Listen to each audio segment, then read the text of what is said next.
الحمد للہ رب العالمین والصلاة والسلام علی سید الانبیاء والمرسلین اما بعد فاعوذ باللہ من الشیطان الرجیم بسم اللہ الرحمن الرحیم یا رب لک الحمد کما ینبغی لجلال وجہک وعظیم سلطانک یا صاحب الجمال ویا سید البشر من وجہک المنیر لقد نور القمر لا يمکن الثناء کما کان حقہ بعد از خدا بزرگ توئی قصہ مختصر جزا اللہ عنا سیدنا و مولانا محمد صلی اللہ علیہ وآلہ وسلم ما هو اہلہ رب اشرح لی صدری ویسر لی امری واحلل عقدۃ من لسانی یفقہوا قولی رب زدنی علما رب زدنی علما رب زدنی علما۔ السلام علیکم ورحمۃ اللہ وبرکاتہ۔ میں حافظہ افرا جاوید اسلام آپ سب سے مخاطب ہوں۔ اپنے یوٹیوب چینل انفینٹ اسلام میں آپ سب کو خوش آمدید کہتی ہوں۔ امید کرتی ہوں آپ سب خیریت سے ہوں گے، زندگی پرسکون پر اطمینان اور ایمان بالخیر گزر رہی ہوگی الحمدللہ۔ آج کے لیکچر سے ہم پارہ نمبر 21 کا آغاز کر رہے ہیں۔ سورۃ العنکبوت کنٹینیوڈ ہے اور اس میں آیت نمبر 44 تک ہم نے گزشتہ اسباق میں پڑھ لیا تھا، پارہ نمبر 20 کے اختتام تک۔ آج کے سبق میں پارہ نمبر 21 اور آیت نمبر 45 سے آغاز کیا جا رہا ہے، جس میں اللہ رب العزت ارشاد فرماتا ہے اتل ما اوحی الیک من الکتاب واقم الصلاۃ ان الصلاۃ تنہی عن الفحشاء والمنکر ولذکر اللہ اکبر واللہ یعلم ما تصنعون۔ اتلو آپ پڑھیے، آپ تلاوت کیجئے، تم تلاوت کرو ما اوحی الیک جو آپ کی طرف وحی کی گئی، یعنی بظاہر خطاب یہاں پر نبی پاک صلی اللہ علیہ وآلہ وسلم کی ذات سے اور اس کی مختلف تفاسیر جو ہیں وہ بیان کی جا سکتی ہیں۔ سب سے پہلی تو یہ کہ نبی پاک صلی اللہ علیہ وآلہ وسلم کو فرمایا گیا کہ یا رسول اللہ صلی اللہ علیہ وآلہ وسلم آپ کی طرف جو قرآن مجید نازل کیا گیا ہے اس کی تلاوت کرتے رہیں، کیونکہ اس کی تلاوت بھی عبادت ہی ہے اور اس میں لوگوں کے لیے واعظ و نصیحت بھی ہے اور اس میں احکام، آداب اور اخلاقی اچھائیوں کی تعلیم بھی ہے، لہٰذا آپ اس کی تلاوت فرماتے رہیں اور دوسروں کو تلقین کرتے رہیں۔ اور دوسری تفسیر کے مطابق جیسا کہ مکی دور ہے اور ہم آج کے رکوع میں تفصیلات بھی پڑھیں گے کہ یہ تب کی بات ہے کہ جب ہجرت مدینہ کا انڈیکیشن دیا گیا۔ یہ سورہ تب نازل ہوئی کہ اس میں ایک آیت ہے جو انڈیکیٹ کرتی ہے کہ اللہ کی زمین وسعت والی ہے، دیٹ مینس کہ مسلمانوں کو ہجرت کا اشارہ دیا گیا۔ تو مکی دور میں جب ظلم و ستم کفار کا کیا جا رہا تھا وہ پیک پر تھا، اور اس وقت رسول اللہ صلی اللہ علیہ وآلہ وسلم پر یہ آیت نازل کی گئی کہ یہ اگر کفار مکہ کے رویے سے اور ان کے کفر پر ڈٹے رہنے سے آپ افسردہ ہیں تو آپ اس کتاب کی تلاوت فرمائیں جو آپ کی طرف وحی کی گئی ہے، تاکہ آپ جان جائیں کہ آپ کی طرح نوح علیہ الصلاۃ والسلام، لوط علیہ الصلاۃ والسلام اور دیگر انبیاء جو کہ نبوت اور رسالت کی ذمہ داری پر فائز تھے، اور ان کا ذکر اس سورہ سمیت گزشتہ مکی صورتوں میں بھی گزرا ہے، انہوں نے بھی رسالت کی تبلیغ کی اور اللہ تبارک و تعالیٰ کی قدرت اور وحدانیت پر دلائل قائم کرنے میں انتہائی کوشش کی، لیکن ان کی قومیں گمراہی اور جہالت سے نہ بچ سکیں، تو اللہ نے آپ کو یہ آیت نازل فرمائی اور آپ کی دل کو تسلی حاصل ہو گئی، آپ کے دل انور کو، کہ رب العالمین فرماتا ہے اتل ما اوحی الیک من الکتاب، پھر ذکر ہوتا ہے وَأَقِمِ الصَّلَاةَ اور نماز قائم کیجئے، إِنَّ الصَّلَاةَ تَنْهَىٰ عَنِ الْفَحْشَاءِ وَالْمُنکَرِ کہ بے شک نماز بے حیائی اور برے کاموں سے روکتی ہے۔ تو ہوئے آپ کے سامنے ایک پوائنٹ آف ویو رکھنا چاہتی ہوں اور اس ضمن میں ایک حدیث بھی آپ کے سامنے پیش کروں گی کہ ہم میں سے بہت سے لوگ گناہ تو کرتے ہیں، ٹھیک ہے، کیونکہ انسان ہیں، گناہ گار ہیں اور نفس کے ہاتھوں بعض اوقات ہم لوگ گناہ کر لیتے ہیں، اور گناہ کرنے پر متقی وہی ہے جو اگر گناہ ہو جائے تو اس پر ندامت کا اظہار کرے، رجوع کرے، اللہ کی بارگاہ میں توبہ کرے۔ گناہ ہو جاتے ہیں، سم ٹائمز ہماری مینٹیلٹی ہوتی ہے کہ اگر ہم گناہ گار ہیں تو ہمیں نمازیں پڑھ کے کیا حاصل ہوگا، لائک لوگوں سے تانے ہی شاید ملیں گے، ٹھیک ہے، یا اگر میں نے اب تک نماز نہیں پڑھی اپنی 22 سالہ 23 سالہ زندگی میں تو اب اگر میں نے شروع کی تو لوگ میرا مذاق اڑائیں گے، سمجھ آ رہی ہے؟ تو کچھ لوگ تو نماز سے اس لیے دور ہوتے ہیں اور کچھ اس لیے بھی دور ہوتے ہیں نماز سے یا اس سمیت کسی اور نیکی سے۔ اگر ایک بنت حوا ہے وہ پردہ کرنا چاہ رہی ہے، وہ اسی وجہ سے اس کو ایڈوپٹ نہیں کرتی کہ اب تک میں بے پردگی کے ساتھ فیملی فنکشنز میں رہی، اب اگر فیملی فنکشن میں شرکت کی اور پردے کے ساتھ کی تو یہ لوگ تو میرا جینا حرام کر دیں گے، لہٰذا ٹھیک ہے، مجبوری ہے، میں نہیں کروں گی۔ بہت سے لوگ نیکی سے اس وجہ سے دور ہوتے ہیں کہ یہ نیکی مجھے شاید فائدہ نہ دے جو میں ایکسپیکٹ کر رہی ہوں۔ اور دوسری طرف ایسا بھی ہوتا ہے کہ ایک شخص ہے جو نیکی کر رہا ہوتا ہے اور وہ حقوق العباد میں کہیں نہ کہیں کوتاہی کر رہا ہوتا ہے، اور ہم اس کو طعنہ یہ دیتے ہیں کہ اس کی نماز سے اس کو کیا حاصل، اس کی نماز کہاں قبول ہوگی۔ ہم یہ بھول جاتے ہیں کہ نماز کی قبولیت میرے ہاتھ میں یا آپ کے ہاتھ میں نہیں ہے۔ وہ بندہ جو نماز پڑھ رہا ہے اس کو قبول کرنا یا ریجیکٹ کرنا معاذ اللہ اللہ کے ہاتھ میں ہے۔ اور ہم بعض اوقات شاید اپنے ساتھ بھی یہی برا رویہ اختیار کیے ہوتے ہیں کہ ہم نیکی کے قریب اس لیے نہیں جاتے کہ کیا کرنا ہے ایسی نیکی کا کہ ہم سے جب یہ فلاں فلاں گناہ نہیں چھوٹ رہے۔ اللہ کیا فرما رہا ہے؟ سب سے پہلی بات یہ آیت کے اندر ہی جواب ہے۔ بہت سے ایسے لوگ ہوتے ہیں نا نماز پڑھتے ہوئے بھی گناہوں سے نہیں بچ رہے ہوتے۔ پہلا تو عنصر یہ ہے کہ جب اللہ کی بارگاہ میں حاضر ہوں نا تو پھر حاضری لگوایا کریں پروپرلی۔ کوشش کیا کریں کہ اب جائے نماز پہ کھڑے ہیں اللہ کی بارگاہ میں، اللہ کے سامنے وضو کیا ہے، پاک صاف ہو کر، پاک صاف جگہ، پاک صاف کپڑے لے کر، نیت لے کر اللہ کی بارگاہ میں، تو نماز کو پروپر پڑھیں، قائم کریں، ظاہری حقوق بھی ادا کریں، باطنی حقوق بھی ادا کریں، صرف پڑھیں نہ، قائم کریں۔ اس آیت میں یہی ذکر ہے اقیمی الصلاۃ، نماز قائم کرو، ٹھیک ہے نا۔ تو دیٹ مینس کہ نماز کو اس کے حقوق کے ساتھ پڑھو۔ تو جو نماز کو اس کے حقوق کے ساتھ پڑھتا ہے اس کی نماز ان الصلاۃ تنہی عن الفحشاء والمنکر، وہ نماز اس کے باقی کے گناہ بھی چھڑا دیتی ہے۔ ہم نیکی اس لیے نہیں کرتے کہ شاید اتنے گناہوں کے ملبے تلے اس کی کوئی اہمیت نہ ہو یا ہمیں یہ کوئی فائدہ نہ دے، لیکن اللہ فرماتا ہے کہ تم نماز قائم کرو، یہ تمہارے باقی کے گناہ چھڑوا دے گی۔ آج ہی ہم نیت کرتے ہیں نماز قائم کرنے کی تاکہ وہ برے کام جن میں ہم ملوث ہیں، ہم اپنی نگاہوں کی بے احتیاطی کرتے ہیں، ہم اپنے کانوں کی بے احتیاطی کرتے ہیں، ہم اللہ کو ہر موقع پر ہر طرح سے ناراض کرتے ہیں، ہم اللہ سے دعا کرتے ہیں اللہ ہم نماز شروع کرنے لگے ہیں، تو ہمیں اسٹرینتھ عطا فرما، تو ہمیں قوت عطا فرما باقی کے گناہوں سے نمٹنے کی، باقی کی ایول فورسز سے نمٹنے کی، ان سے چھٹکارا حاصل کرنے کی، ٹھیک ہے۔ ان الصلاۃ تنہا، بے شک نماز روکتی ہے بے حیائی سے اور تمام برے کاموں سے، ٹھیک ہے۔ ایک حدیث ہے کہ حضرت ابو ہریرہ رضی اللہ تعالیٰ عنہ فرماتے ہیں کہ ایک شخص نے نبی اکرم صلی اللہ علیہ وآلہ وسلم کی بارگاہ میں حاضر ہو کر عرض کی کہ فلاں آدمی رات میں نماز پڑھتا ہے اور جب صبح ہوتی ہے تو چوری کرتا ہے۔ ہم لوگوں کی بھی یہی مینٹیلٹی ہے کہ جی فلاں جو ہے وہ حقوق العباد میں ایسے ایسے جو ہے وہ بے احتیاطی برتتا ہے، اور ویسے تو تہجد بھی پڑھتا ہے، 5 نمازیں تو پڑھتا ہی پڑھتا ہے، لیکن ایکسٹرا عبادت بھی کرتا ہے، نوافل بھی ادا کرتا ہے۔ تو ہماری بھی یہی مینٹیلٹی ہوتی ہے، اس کی کہاں قبول ہونی۔ تو وہ شخص بھی رسول اللہ کی بارگاہ میں اسی شکوے کے ساتھ آیا کہ صبح تو وہ چوریاں کرتا ہے اور رات کو وہ جو ہے اس کی عبادت میں گزرتی ہے۔ تو آقا علیہ الصلوۃ والسلام نے ارشاد فرمایا کہ ان قریب نماز اسے اس چیز سے روک دے گی جو تو بیان کر رہا ہے۔ اللہ اکبر۔ یعنی کیا ہے اس سے مراد کہ ایک اور حدیث ہے اسی ضمن میں اس سے ملتی جلتی کہ ایک انصاری جوان سرکار صلی اللہ علیہ وآلہ وسلم کے پاس آیا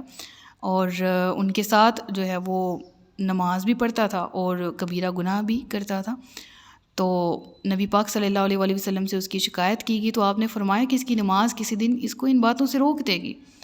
چنانچہ ایسا ہی ہوا، کچھ عرصے بعد اس نے توبہ کر لی برے کاموں سے اور اس کا حال بہتر ہو گیا۔ نہیں، جب دل کی پاکیزگی کا اہتمام کریں گے نا، جب نماز کے قائم کرنے کا اہتمام کریں گے تو باقی گناہ آٹومیٹیکلی چھوٹ جائیں گے۔ اور یہ آیت سنس چائلڈہڈ میری فیوریٹ ترین آیات میں سے ایک ہے کہ مجھے تب سکھائی گئی تھی، اور الحمدللہ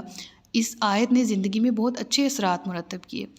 اور اس سے کیا پوائنٹس ہمارے سامنے آتے؟ پہلی یہ کہ قرآن کی تلاوت بھی عبادت ہی ہے، تو نماز کے علاوہ بھی تلاوت قرآن کرنی چاہیے ہمیں، کیونکہ نماز کا ذکر ہے نا اقیم الصلاۃ واو کے ساتھ ہے، اور نماز قائم کرنے کے دوران تو ہم قرآن پڑھتے ہی ہیں، لیکن رب العالمین نے فرمایا کہ جو وحی کیا گیا ہے نا، جو قرآن بھیجا گیا ہے، امت کی طرف بھیجا گیا ہے، اس کو بھی امت پڑھے اور نماز قائم کرے، کیونکہ وہ تمام دوسرے گناہوں سے بچاتی ہے۔ وَلَذِكْرُ اللَّهِ اکبر، اور اللہ کا ذکر بلند ہے، اللہ سب سے بلند ذکر والا ہے، بے شک اللہ کا ذکر سب سے بڑا ہے۔ اور اللہ کے ذکر میں اللہ کی مخلوقات کا ذکر بھی آ جاتا ہے. جب مخلوقات کا ذکر کریں تو ان کے حقوق کا ذکر بھی آ جاتا ہے. ان کے حقوق کی ادائیگی کریں گے تو حقوق العباد کی بہتری ہو جائے گی. اللہ یعلم ما تصنعون. رب فرماتے ہیں جو تم کر رہے ہو، اور رب العالمین فرماتا ہے میں بہتر جاننے والا ہوں. ٹھیک ہے، تو اس آیت مکمل ترین اور جامع ترین آیت سے ہمارے سامنے جو مفہوم آتے ہیں تو ان پر غور کرنے کی ضرورت ہے. اللہ تبارک و تعالی ہمیں کثرت کے ساتھ اپنا ذکر کرنے کی توفیق عطا فرمائے.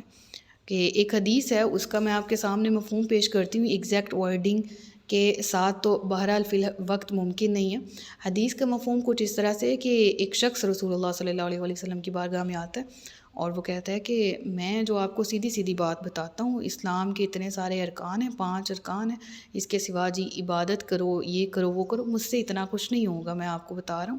مجھے کوئی سمپل سی سیدھی سی بات کہیں میں اس پر عمل کروں. یعنی اس نے سمپل سے، بدو تھا، دیہاتی تھا، اس نے کہا میں اسلام تو قبول کر لیا ہے لیکن مجھے سمپلسٹ تھنگ بتائیں کہ جس پر میں عمل کر سکوں، میرے سے اتنی ساری چیزوں پر عمل نہیں کیا جانا. رسول اللہ صلی اللہ علیہ وسلم نے فرمایا اپنی زبان کو اللہ کے ذکر سے تر رکھا کرو. چلتے اٹھتے بیٹھتے کروٹوں پر تم نے اللہ کا ذکر اپنی زبان سے چھوڑنا نہیں. چنانچہ اس نے ایسا ہی کیا. جب ذکر اللہ سے زبان تر ہوئی تو آٹومیٹیکلی نماز کی طرف، قرآن کی طرف، دین کے دیگر احکامات کی طرف، ارکان اسلام کی طرف اس کا دل راغب ہو گیا اور وہ دل سے ان عبادات کی طرف متوجہ ہو گیا اور ان پر عمل کرنے لگا. تو ذکر اللہ کی یہ فضیلت ہے. ٹھیک ہے، اس کے بعد اگلی آیت آتی ہے اور وہ یہ ہے کہ وَلَا تُجَادِلُوا أَهْلَ الْكِتَابِ إِلَّا بِالَّتِي هِيَ أَحْسَنُ إِلَّا الَّذِينَ ظَلَمُوا مِنْهُمْ وَقُولُوا آمَنَّا بِالَّذِي أُنزِلَ إِلَيْنَا وَأُنزِلَ إِلَيْكُمْ وَإِلَٰهُنَا وَإِلَٰهُكُمْ وَاحِدٌ وَنَحْنُ لَهُ مُسْلِمُونَ. اور اے مسلمانوں، اہل کتاب سے بحث نہ کرو مگر بہترین انداز پر، سوائے ان میں سے ظالموں کے. سب سے پہلی بات تو یہ ہے کہ اہل کتاب سے بحث اگر ہو جائے، فار ایگزامپل نصارہ سے، حضرت عیسیٰ علیہ الصلاۃ والسلام سے متعلق اگر کوئی ڈبیٹ ہے تو میں اور آپ کر سکتے ہیں وداؤٹ نوئنگ سورہ آل عمران کی تفسیر، سورہ مائدہ، سورۃ النساء کی یا سورۃ مریم کی تفسیر. ہم یہ پہلا جو کلیہ ہے نا وہ یہی ہے کہ ہر شخص جو ہے وہ کسی دوسرے مذہب والے سے اپنے مذہب کے بارے میں بحث نہ کرے. ممکن ہے کہ وہ اس کے داؤ میں آ جائے، ممکن ہے کہ اس کا اپنے دین پر، اپنے قرآن پر مکمل دسترس نہ ہو اور اس کی وجہ سے وہ دوسرے کے بہکاوے میں آ جائے. سمجھ آ رہا ہے نا یہ والا پوائنٹ؟ تو پہلی بات یہ ہے کہ یہ ہر شخص کا، عوام الناس کا کام نہیں ہے کہ وہ مناظرہ یا کسی بھی قسم کی ڈبیٹ میں حصہ لے. ہاں، اگر ہم نے قرآن کی تفسیر پڑھی ہے اور ہم اس کی تفسیر کی روشنی میں ہمارے کانسیپٹس الحمدللہ کلیئر ہیں، اب تک کہ اگر ہم دیکھیں تو ہم یہ تمام صورتیں پڑھ کے آ چکے ہیں، تو ہم کسی صورت کی آیت کو سامنے رکھتے ہوئے اس کی تفسیر کو احادیث کی روشنی میں، مفسرین کی روشنی میں سامنے بیان کرتے ہوئے ایک اچھا مقالہ، ایک اچھا مکالمہ پیش کر سکتے ہیں in front of the people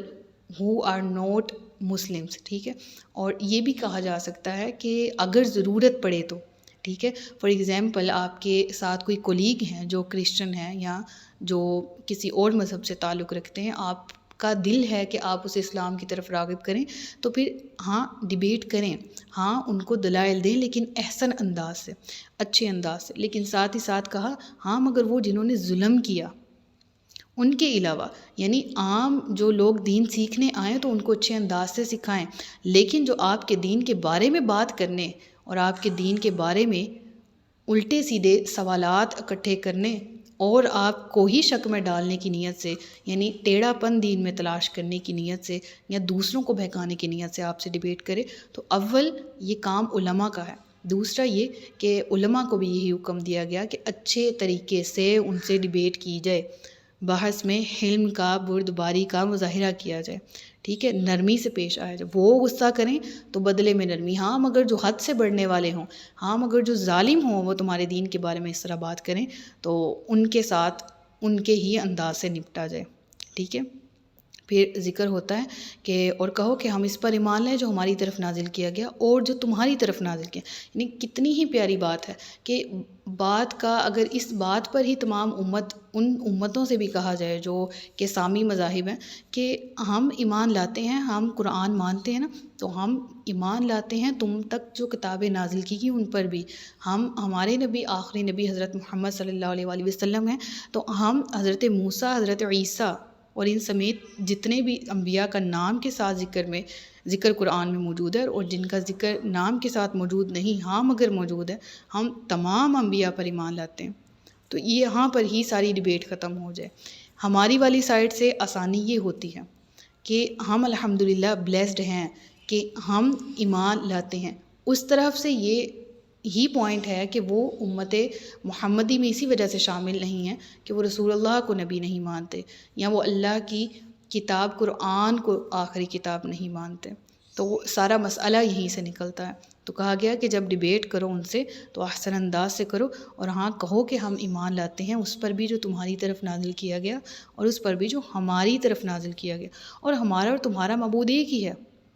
ہم اس کے فرما بردار ہیں، یعنی اللہ تبارک و تعالیٰ کی طرف سے ہی وہ کتابیں نازل کی گئیں جو تمہارے انبیاء کی طرف بھیجی گئیں، اور وہی کتابیں ہمارے انبیاء کی طرف، ہمارے نبی کی طرف نازل کی گئیں۔ لہٰذا اس ایک کلمۃ سواء بیننا و بینکم، اس ایک کلمہ کی طرف آ جاؤ جو میرے اور تمہارے درمیان برابر ہے، اور وہ کیا ہے؟ وہ یہ ہے کہ ہمارا الہ ایک ہے، اللہ، اس ایک اللہ کی عبادت کی جائے۔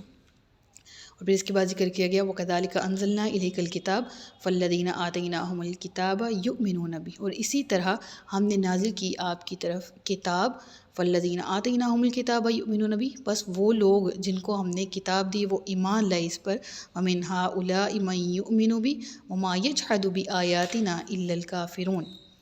اور کچھ ان دوسروں میں سے ہیں جو اس پر ایمان لائیں اور کافر ہی ہماری آیتوں کا انکار کرنے والے ہیں۔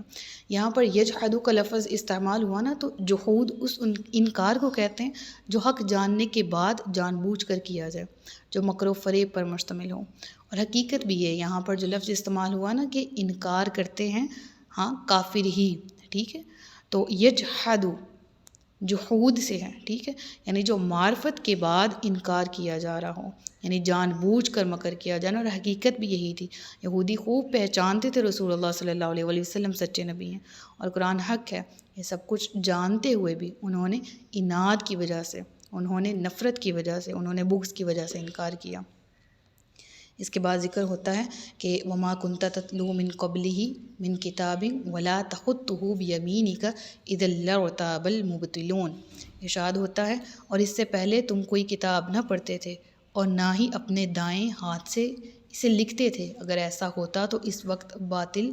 ضرور شک کرتے، یعنی باطل والے ضرور شک کرتے۔ یعنی ارشاد فرمایا گیا، اے حبیب صلی اللہ علیہ وآلہ وسلم، اس قرآن کے نازل ہونے سے پہلے آپ کوئی کتاب نہیں پڑھتے تھے اور نہ ہی اپنے ہاتھ سے اسے لکھتے تھے، اگر آپ پہلے پڑھتے اور لکھتے ہوتے تو اس وقت اہل کتاب ضرور شک کرتے اور یوں کہتے کہ ہماری کتابوں میں آخری زمانے میں تشریف لانے والے نبی کی صفت تو یہ مذکور ہے کہ وہ امی ہوں گے، نہ لکھتے ہوں گے اور نہ ہی پڑھتے ہوں گے، جبکہ یہ تو لکھتے اور پڑھتے بھی ہیں، اور یہ آخری نبی کیسے ہو سکتے ہیں؟ مگر ایسا نہیں ہوا، انہیں شک کرنے کا موقع ہی نہ ملا۔ اور اس کے بعد ذکر آتا ہے بل ہوا آیات بینات فی صدور الذین اوتوا العلم وما یجحد بآیاتنا الا الظالمون، بلکہ وہ لوگ جن کے سینوں میں روشن نشانیاں ہیں، جنہیں علم دیا گیا، وہ ہماری آیتوں کا اور ہماری آیتوں کا انکار صرف ظالم لوگ ہی کرتے ہیں۔ اس کے بعد ذکر ہوتا ہے اور کفار نے کہا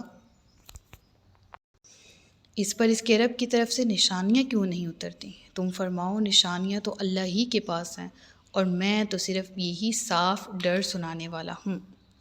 اور کیا انہیں یہ بات کافی نہیں کہ ہم نے تم پر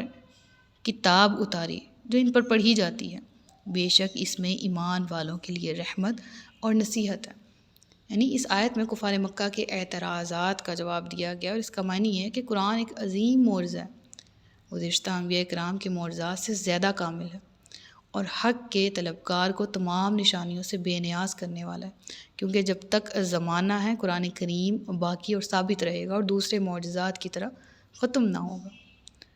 تو یہاں پر کیا ذکر کیا گیا کہ کیا ان کے لیے کافی نہ تھا کہ قرآن ان کے سامنے روشن اور واضح اور فصیح اور مبین کتاب ہے جو ان پر تلاوت کی جاتی ہے۔